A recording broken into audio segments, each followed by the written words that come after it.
Yeah. Vastly different stages. But they live one block from each other, so the older ones babysit for the younger ones sometimes. Oh, that's great. That's great. All the way in Boston, not in Montreal.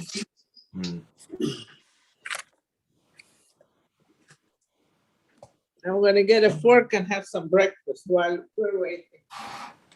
Great. All right. Good morning, Elliot and Tammy. Morning.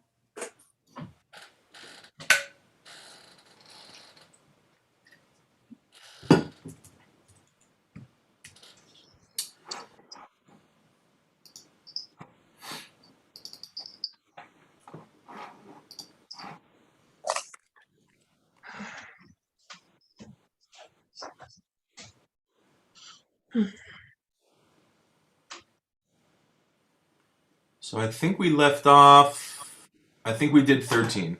Did we do 14? No, not yet. Okay. So let's just maybe review 13. So again, chapter 5 seems to be a theme of numbers. You know, groups of 10, groups of 7, groups of 4. Seems that we're, you know, moving down. Maybe we'll have groups of 3 and 2.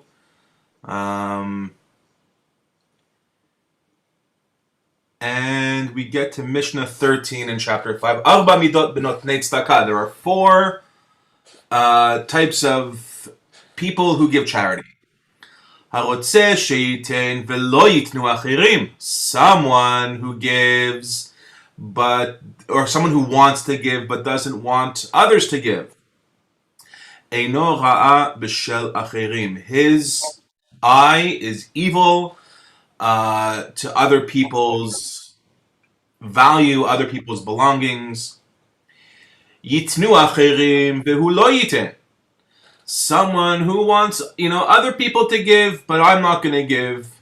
Eino ra'a b'shelo. He has an evil eye towards that which is his. Yiten ve'yitnu achirim chasid. Someone who gives and also wants other people to give. The Mishnah calls that person a chasid. Lo yiten ve'lo yitnu achirim rasha. But someone who does not give and does not want others to give is a rasha. So I think it's pretty obvious that the Mishnah is telling us, what is the most desired way to give. But I don't understand what the Mishnah says when it says that his eye is evil towards what other people have. So if anyone has a thought as to that, I'm all ears.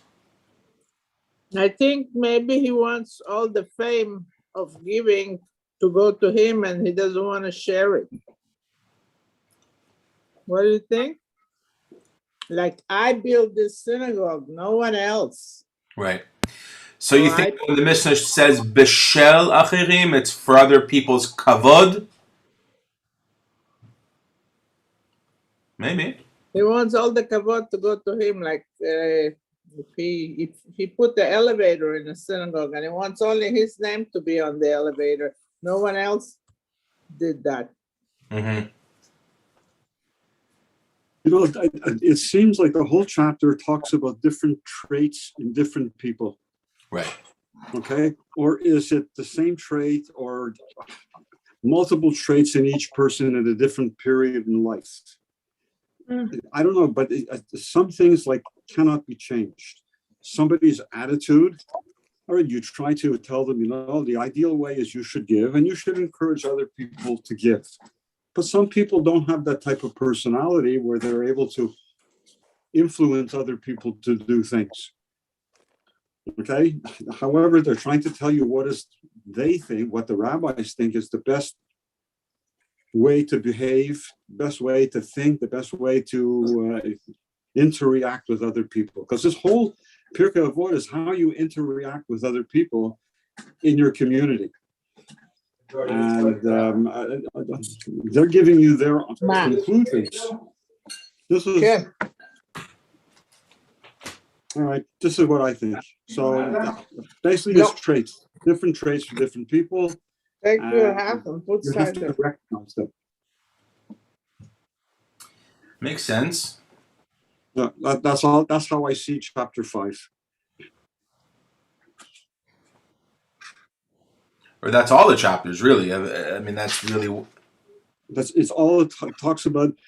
Again, as I thought, or as I said it, life is too short to make all your own mistakes. So you have to learn from other people, and these are the conclusions of rabbis after many, many years of collaborating, and this is the conclusion they come to about people's traits, different people within a society that you live. And the truth is, traits have not changed since day one. Okay, there's a group of different people in every generation. And what they're doing is they're showing you the different traits for different people. Right. Can people change? Some people can. Some people can't. However, there's got to be some sort of mutual respect where, let's say this guy wants to give. You know what? That's nice. He wants to give. That's it. Right. That's how I see this whole chapter. And basically what they're trying to do is teach us about how people behave and how you should behave with them, not against them. That's my my comment on sports. Wonderful. So I used to have a weird feeling about people that would make huge endowments and then they would get their names on the wall, right? If to me it was always a bizarre thing. And meeting people that really want their names on the walls of the synagogue and hospitals and schools.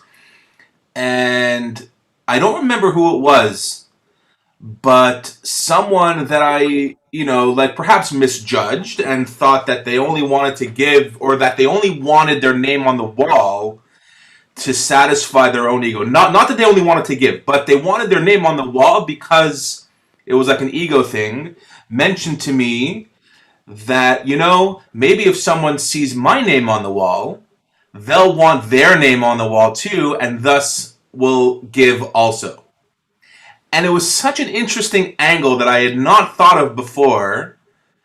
When even when you donate $18 to your, friend online, and it says, do you want your name listed in the list of donors? So I used to say, no, well, it's $10, $18, whatever it is.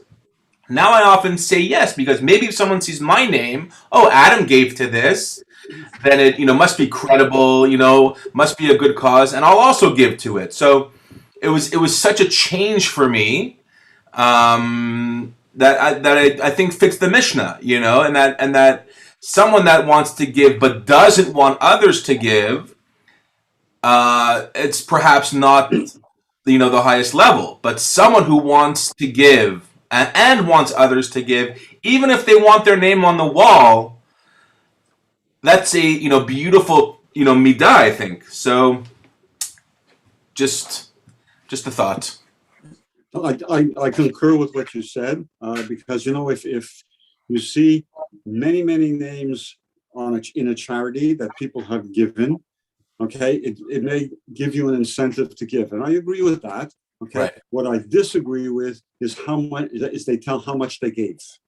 I find that's really offensive, right? Because the amount of money you give is relative to the amount of money you have. Right. Okay, so with somebody who is extremely wealthy, $18 is like a drop in the bucket. Right. But somebody who doesn't have money, $18 is the whole bucket. Right. I agree with you, Elliot. I think that Etz HaChaim thing that many synagogues have is exactly showing the rocks under the tree are 5,000 and up, while the leaves are $300. That's true. So you know without seeing an amount who gives and who doesn't. Right. Anyway, people should give. You should give, and people should give. And those that do and those that don't, I mean, these are different people in the whole society, and there's nothing you can do to change it. Yeah. Mishnah 14. Arba midot beholchei leveit midrash. There are 4 types who go to the base medrash, to the study hall. Holech ve'eino oseh. Someone who goes but doesn't do. Schar halicha biyado. Still receives the reward that he went. So this is actually a famous Rambam. Rambam says, what happens if you're heading to shul and you trip and you break your leg and you can't get to shul?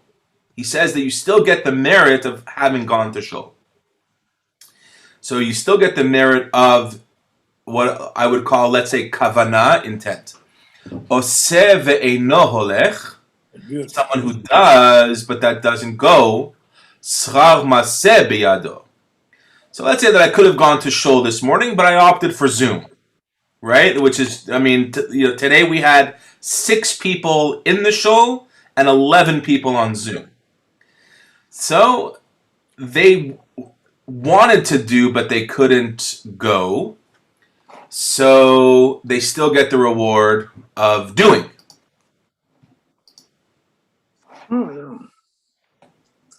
Okay, it's correct. It's correct. It's in my book. 17 is 14. Oh, okay. Schar maseh biyado. Holech ve'oseh chasid. Someone who goes and does, Mishnah calls a chasid. Lo holech ve'lo oseh rasha. But someone who does not go and doesn't do is a rasha. Very, very straightforward Mishnah. I don't think it only applies to the Beit Midrash. It could really apply to anything. Perhaps not with such intense words, but, for me, my initial thought was, exercise. if I want to go, but I don't do, okay, I get some points for wanting to do. If I go and do, that's the best. If I don't go and don't want, that's the worst.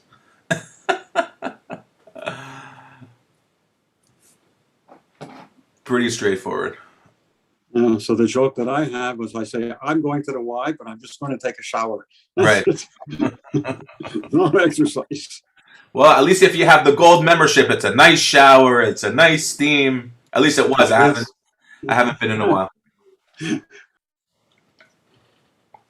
So now we have, so we're still on 4, groups of 4. Arba midot biyoshvim lifnei chachamim. There are 4 types of people, 4 types of traits with those that sit in front of wise people. Svog umashpech mishameret venafa. A sponge, a funnel, a strainer, and a sieve. Sfog shehu sofeg et hakol. A sponge soaks up everything. Mashpech shemachnis bezo umotzi bezo. A funnel, it goes in here and it comes out there. Mishameret shemotzia et hayayin vekoletet et hashmarim. The strainer that takes out the impurities from the wine. V'nafa shemotzia et hakemach vekoletet et hasolet. And the sieve that lets out the fine flour and koletet et hasolet, and the coarse stuff it collects. Interesting that it doesn't assign any type of opinion to each one. It just says these are the types of people. So, before in the Mishnah, a few Mishnahs ago, okay, they said that you should view all points of view, and then come to a conclusion. And here they're saying, well, these are traits of different students. These are traits of different people. Okay, and some people only hear what they want to hear. Okay, and it's fine to have, let's say, to retain the fine flour. Okay, but sometimes you need the coarse flour to balance out the fine flour. Okay, some people absorb everything and keep everything. Okay, some people nothing. They just go there. It goes in one ear and out the other. Again, these are different traits of different people. Yeah, different students. Makes sense. Yeah, to me, I see sort of a parallel between the two, between Mishnah 14 and 15. Yep. Right? That the sponge is perhaps the person that goes, but that doesn't do. He takes it all in, but nothing comes out. What's the second one? The funnel is perhaps someone that goes and does, because he takes it all in and he gives it all out. You know, I mean, it's just a thought. But he doesn't retain anything. Okay. He's not retaining anything, Adam. That's a way to look at it too, for sure. So Meshameret takes out the good stuff and keeps the shmarim, which are unusable after. Mm-hmm.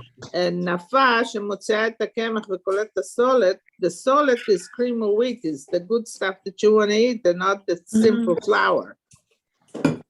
So here in the wine, you give out the good and keep the bad, and Nafa gives out the not needed stuff and keeps the good stuff. See, I read it that the Nafa lets out the fine flour and keeps but the solid is what you cook with. Fine flour is just dust. I think. Okay, you know what? You're both right. I just wonder if a sponge picks up everything, but isn't critical in the thinking, isn't challenging, isn't looking at it and going to a deeper level. They're just, everything is of equal value, and Avram just came home from shul. But I'm just trying to figure out how it relates to, like, learning should be where there's intent and understanding and challenge, just like what we're looking at now. So I think that it requires an active process of some kind, like what we're doing now. We're challenging and looking at the material. Yeah, and I think we have to keep in mind that these 4 midot are for those that sit in front of Chachamim. So this is not, so the Mishnah was specific in saying these are the types of people. This is perhaps where you can fall into if you sit in front of Chachamim. Not saying this is how you should learn, not saying that this is the Chavruta style of learning, which we have seen before with, Chaver. But when you sit in front of Chachamim, you're either a sponge, a strainer, a sieve, or a funnel.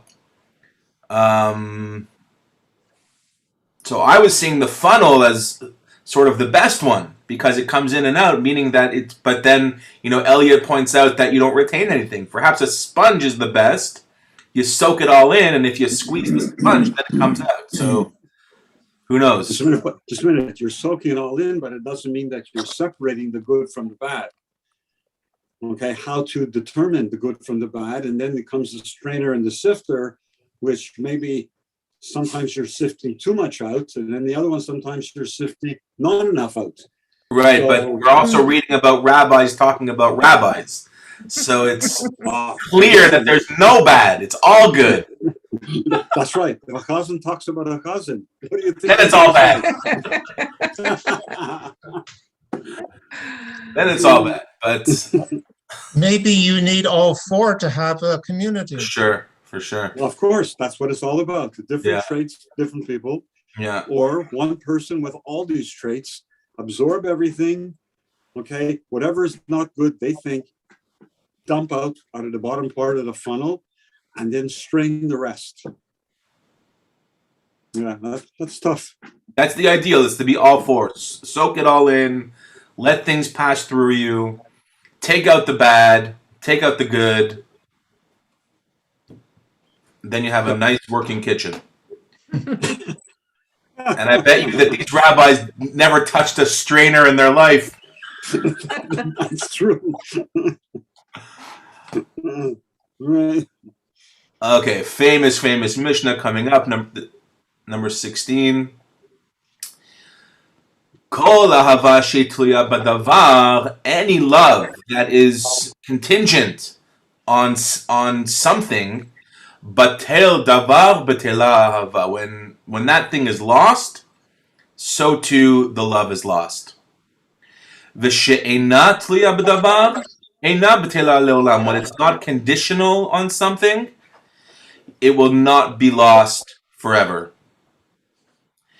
Ezohi ahava hatliya badavar. What is an example of the type of love that is conditional? Zo ahavat Amnon v'Tamar. This is like the love that Amnon had for Tamar.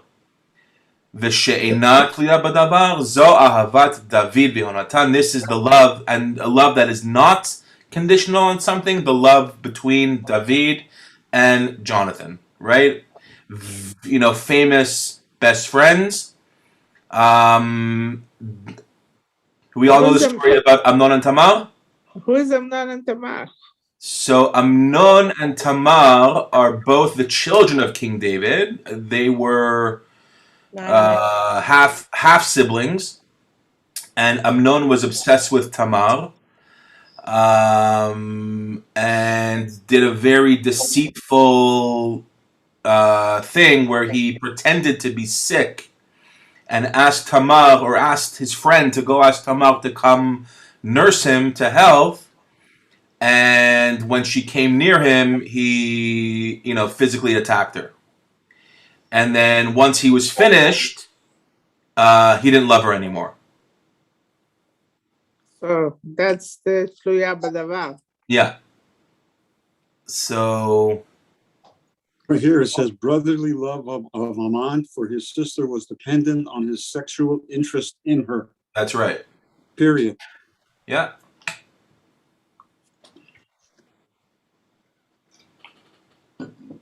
So now David I and think they Jonathan. were half siblings. I think the Sorry? same father, different mothers. Yeah, David was the father. Yeah.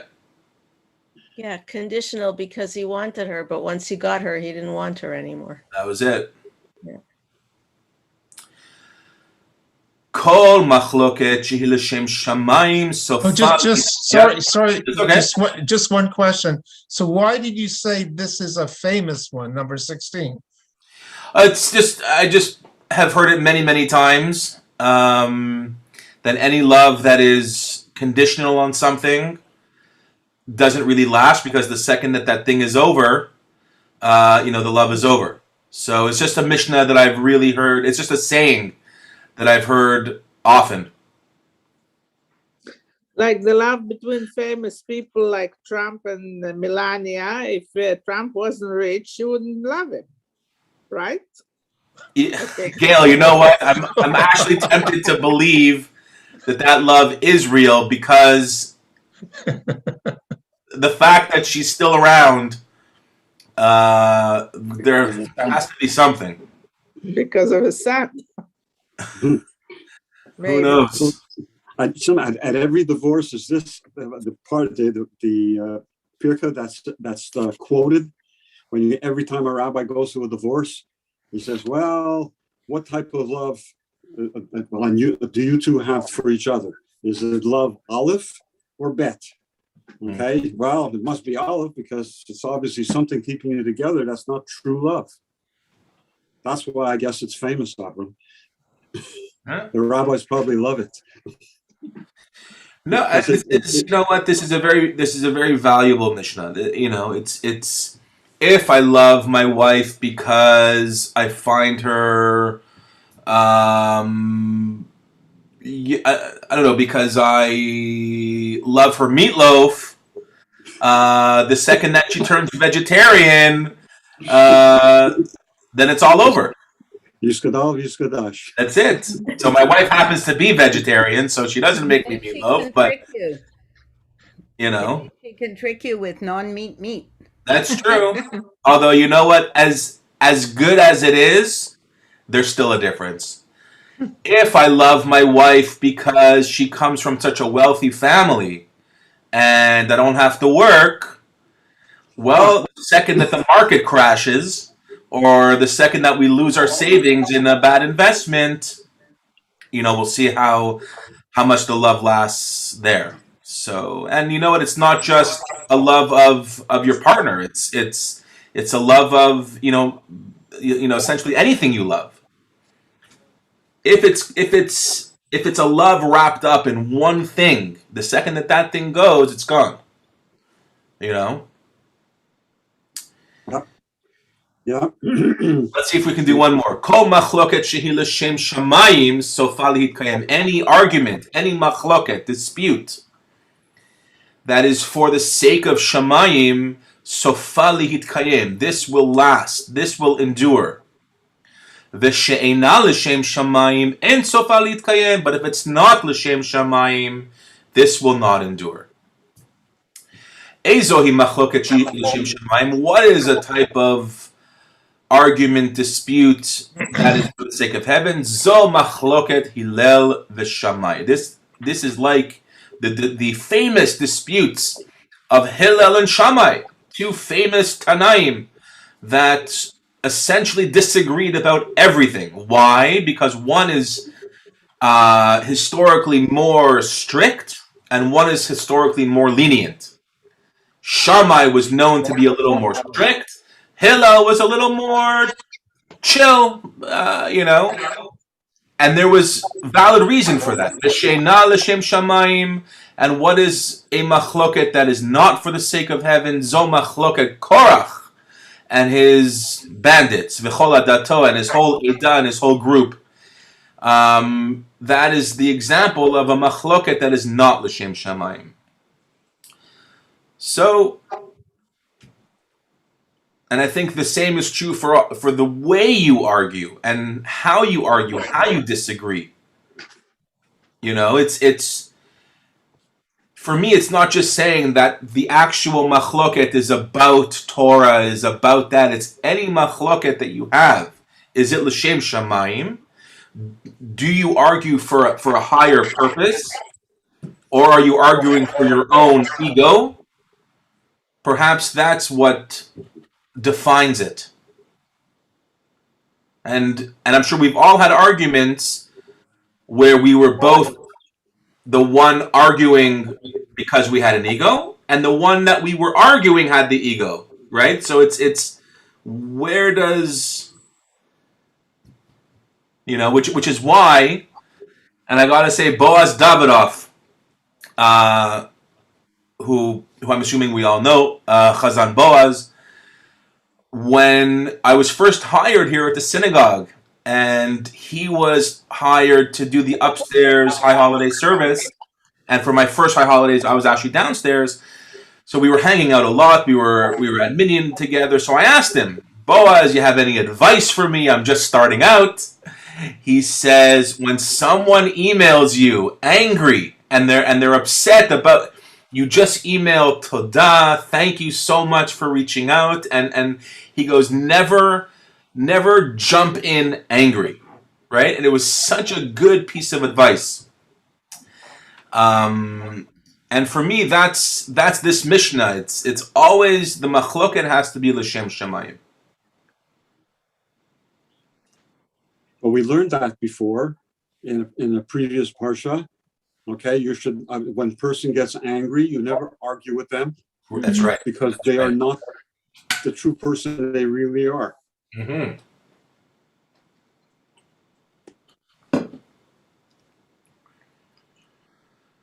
All right. Have a wonderful day, everybody. Okay. See you next week, same Just time. wanted to ask Thank you so you, much. We'll do it. Let's do do you it again think next that week. maybe Melania and Trump have a prenup that convinced her to stay around? I'm sure. You know what? I think they each have lawyers that could bend their rules to, fit their will. Yeah, but Who she knows? doesn't have the Who backing knows? to pursue it in court for 5, 10, 15 Maybe, years. maybe. Who knows? Okay, have a nice Take week. care. Thank you. Bye-bye. Have a great day,